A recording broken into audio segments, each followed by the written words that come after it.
کوئی منتظر ہے آپ کی زکوٰۃ کا تاکہ وہ افطار کر سکے اپنا سال بھر کا روزہ۔ مستحق افراد تک راشن پہنچانے میں MTJ فاؤنڈیشن کا ساتھ دیں۔ تقسیم رحمت رمضان راشن پروگرام۔ اور پھر ان کے لیے دعا کر رب ارحمہما کما ربیانی صغیر۔ میں اپنے گاؤں میں ڈیرے میں بیٹھا تھا تو ایک شخص میرے پاس ہے اپنے بیٹے کو لے کر، رحم دین اس کا نام تھا، فوت ہو گیا۔ اس کا بیٹا ایک مدرسے سے فارغ ہو کر آیا تھا، مجھ سے کہتا ہے میاں صاحب، ہمیں وہاں میاں صاحب کہتے ہیں، میاں صاحب اے میرا پتر پڑھیا تو ہے پر کڑیا کوئی نہیں۔ ایک ان پڑھ آدمی کا تجزیہ، اے میرا پتر پڑھیا تو ہے پر کڑیا کوئی نہیں۔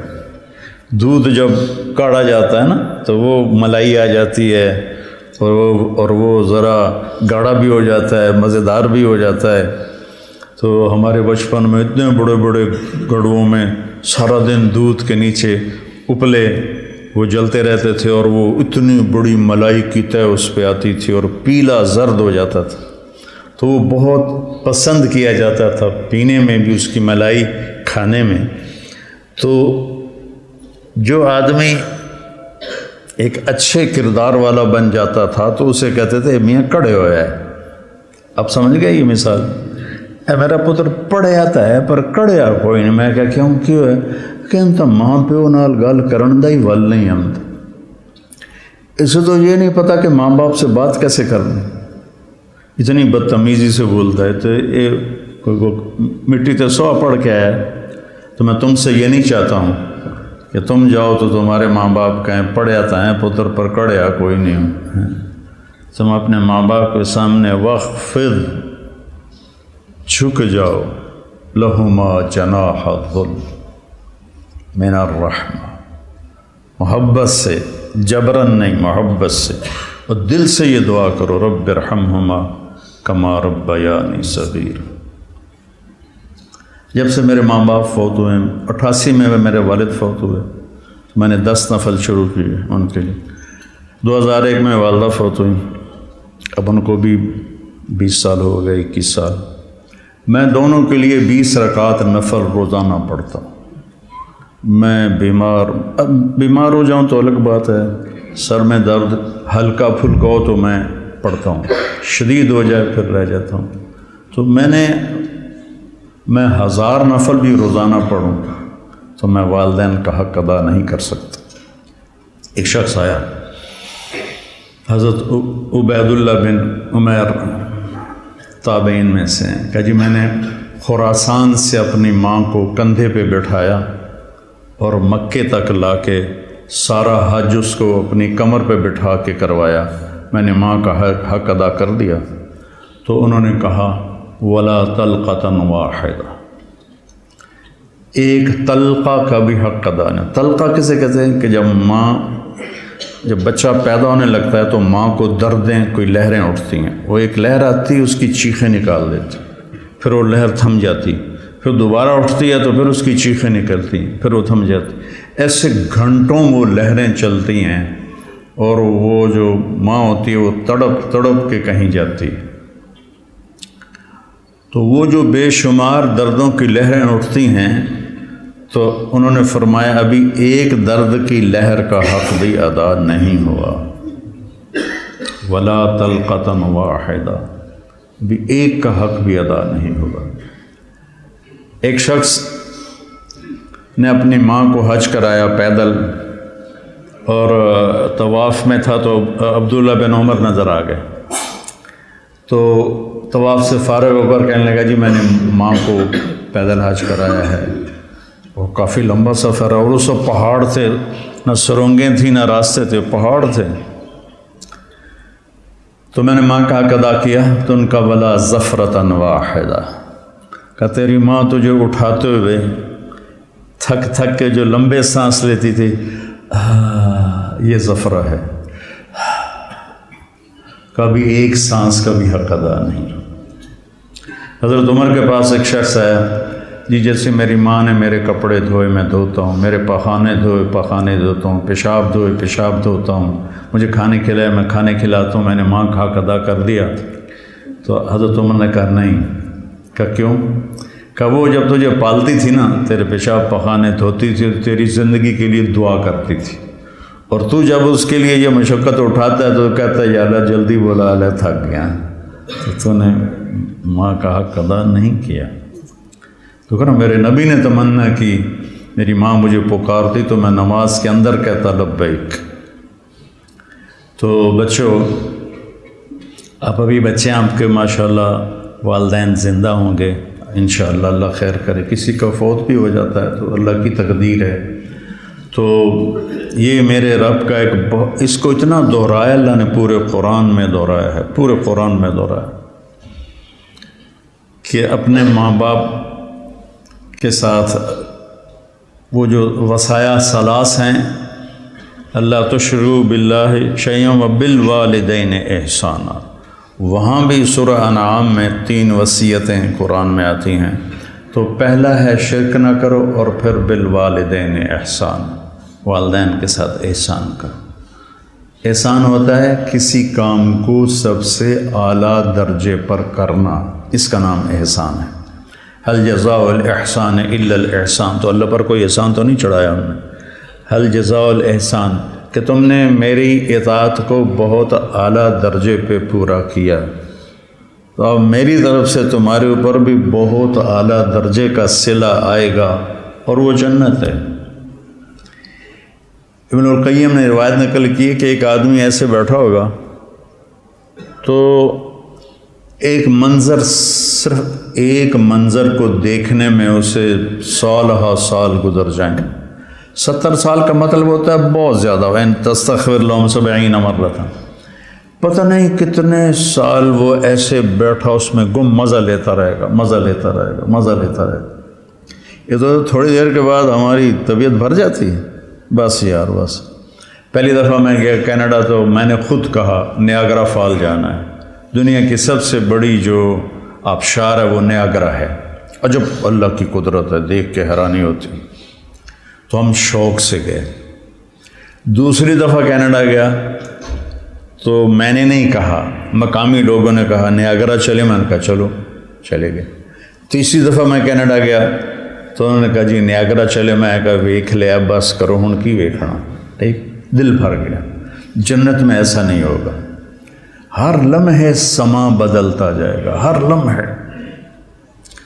هل جزاء الاحسان الا الاحسان، تو لہذا اس میں گم ہو کے مست ہو جائے تو اللہ کہیں گے میرا بندہ ایک ہی چیز میں گم ہو گیا، اسے کوئی اور مزہ کراؤ، اسے کوئی اور مزہ کراؤ، تو ایک دم اس کے کندھے پہ ہاتھ لگے گا ایسا، جو یوں مڑ کے دیکھے گا تو ایک لڑکی ہوگی اس کو دیکھتے پورا یوں مڑ جائے گا، وہ کہے گی امالک فینا من رغبت، آپ کو ہماری کوئی ضرورت ہے؟ میں قربان جاواں، ضرورت تو بڑی ہے۔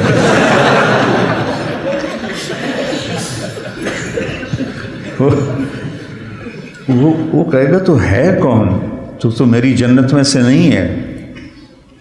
تو وہ کہے گی انا من اللواتی قال اللہ تعالی ولدینا مزید، میں ان میں سے ہوں جن کے بارے میں تیرے رب نے کہا ہے صرف ایک دفعہ دینے کے بعد بس نہیں کروں گا، ولدینا مزید، دیتا ہی جاؤں گا، دیتا ہی جاؤں گا، دیتا ہی جاؤں گا۔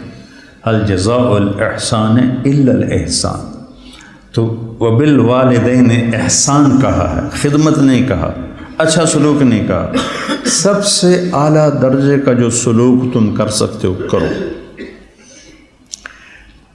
میرے والد تبلیغ کے مجھے گھر سے نکالا تو قائل کیسے ہوئے؟ جب میں رائمنڈ سے آتا تو ان کو جسمانی خدمت کرتا تھا، حالانکہ نوکر ہوتے تھے، دبانے والے، تیل لگانے والے، سارے کام کرنے والے، لیکن جب وہ رات کو لیٹتے تو میں نوکروں کو بھگا دیتا اور میں اکیلا ان کو دباتا تھا، پھر ان کے سر میں تیل لگاتا تھا۔ اس خدمت نے ان کے دل کو رام کر دیا، کیونکہ پہلے میں ذرا گستاخ تھا، بدتمیز تھا. تو گھر میں جو دعوت ہے وہ اخلاق سے چلتی ہے. وہ یہ نہیں کہ آپ بیوی کو بٹھا کے دعوت دینا شروع کر دو کہ بیگم دنیا فانی ہے.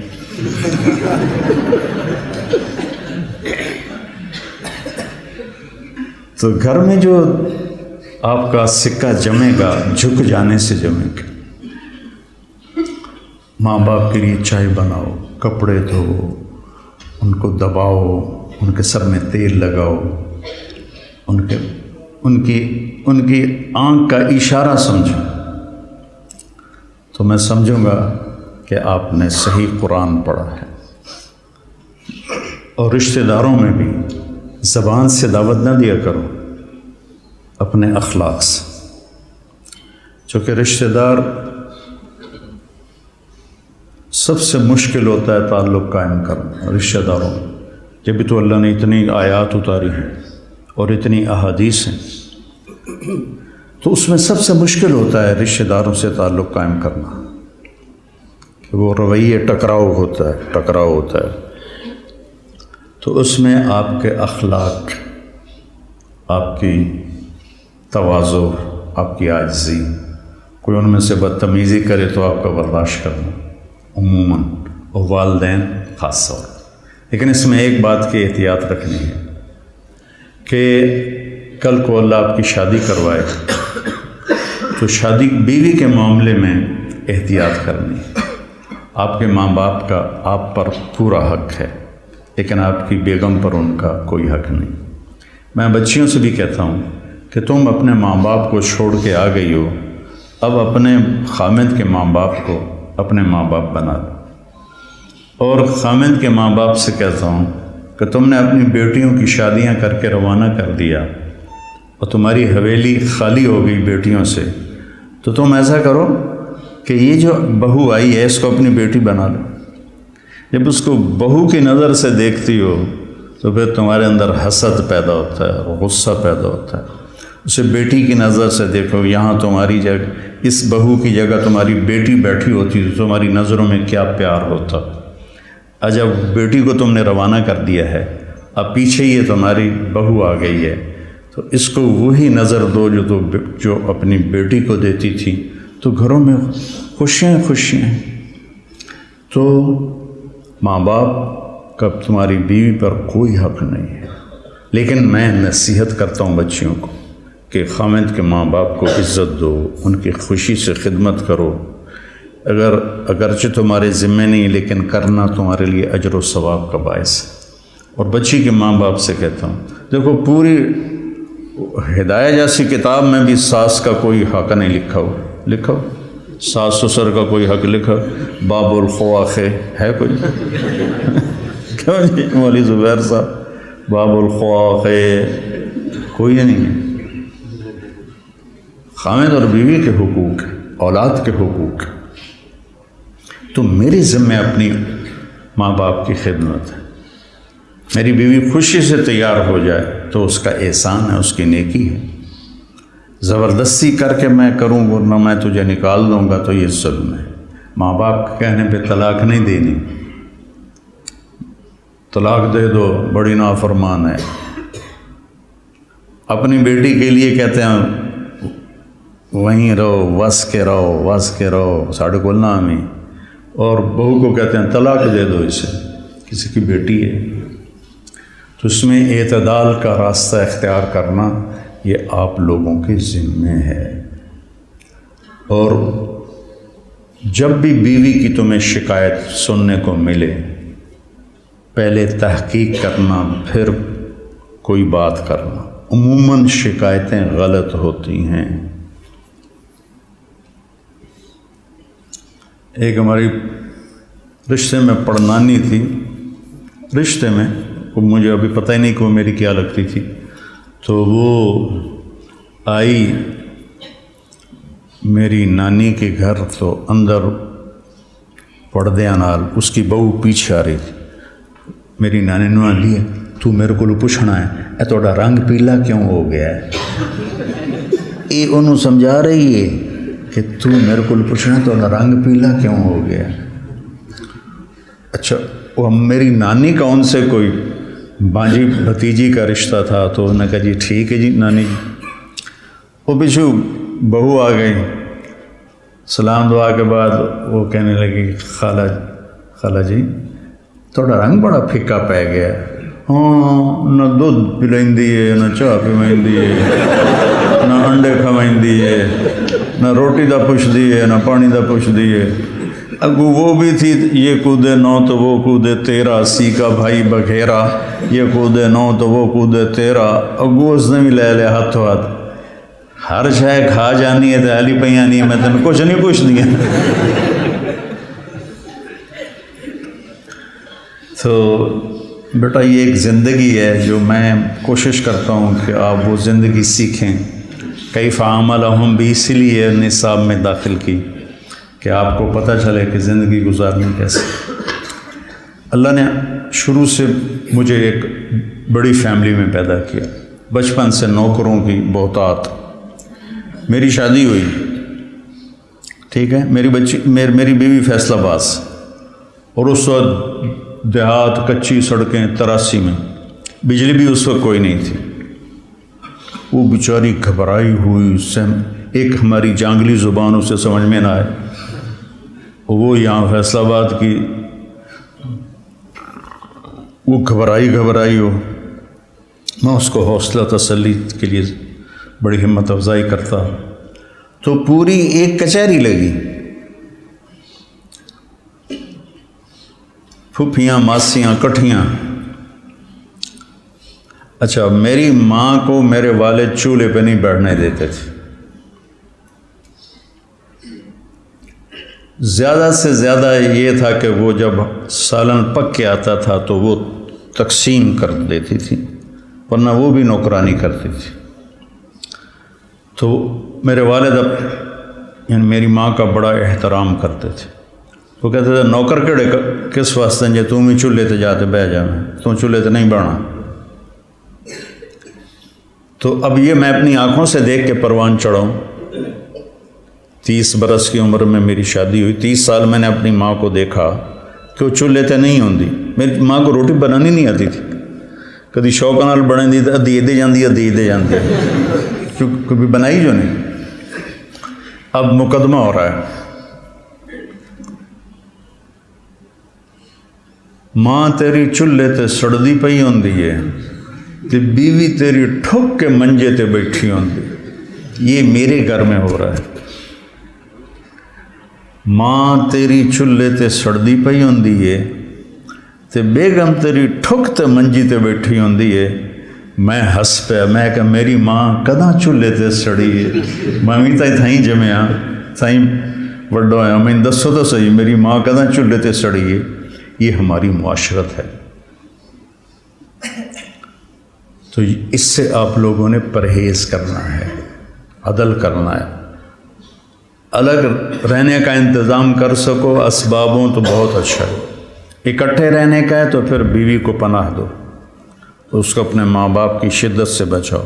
بیوی میں بدتمیزی ہے تو ماں باپ کو بچاؤ۔ بعض لڑکیاں ایسی بدتمیز ہوتی ہیں، ایسی زبان دراز ہوتی ہیں کہ نہ کسی کی عزت کو دیکھتی ہیں، نہ کسی کے مقام کو دیکھتی ہیں، اور بہت ہی لمبی ایک دفعہ ساتھ 2 واقعے میرے ساتھ پیش آئے۔ ایک عورت، ایک دوست نے کہا کہ ایک خاتون آپ سے ملنا چاہتی ہیں، اس کے خامند کھرب پتی ہیں، کھرب پتی، کہ ملا دو۔ وہ آ گئیں، 50 سال پلس ان کی عمر تھی، تو بیٹھتے ہی رونے لگیں۔ ایسا ہوتا ہے ابھی پہلے کوئی دکھڑا سنائے پھر وہ بیٹھتے ہی رونے لگے کہ لوگ سمجھتے ہیں میں بڑی خوش قسمت ہوں، بڑے مالدار کی بیگم ہوں، لیکن میں اس دولت کو کیا کروں، میرے خامند کا سلوک ہی اچھا نہیں میرے ساتھ، تو میں اس دولت کو کیا کروں۔ ٹھیک، اس سے کوئی چند ہفتے بعد میں کراچی جا رہا تھا، جہاز میں ایک نوجوان بڑا خوبصورت میرے پاس آ گیا، کہنے لگا مولانا صاحب اللہ نے مجھے سب کچھ دیا ہے، رزق دیا ہے، گھر دیا ہے، دولت دی ہے، لیکن میں اپنی بیوی سے اتنا تنگ ہوں، اس کی 30 فٹ لمبی زبان ہے۔ میں کہا 29.5 فٹ کٹ دے، باقی 6 انچ منہ چڑھا۔